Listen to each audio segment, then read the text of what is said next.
Comenzamos el día con una meditación cortico y poderoso. Awe Dios que papo medita. Presenta pa Nairalyn Felicia.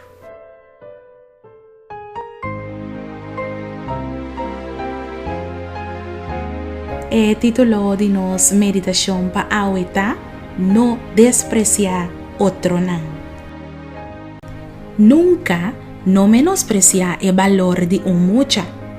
E por parse que un mucha no tiene nada paciabo, pero tempo lo mostra nos que un mucha tiene hópicos pacianos que te grande. Awe Dios que para meditar en Mateo 18 versículo 5. Y quien que recibe un mucha asina, ten mi nombre, ta ami y ta recibí. Apreciado amigo y amiga, como ser humano, vos tiene tendencia de valorar una persona que para abo no significa nada.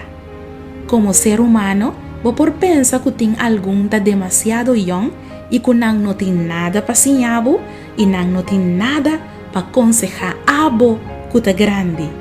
Nos turten algo para enseñar de otro, no despreciar otro nan.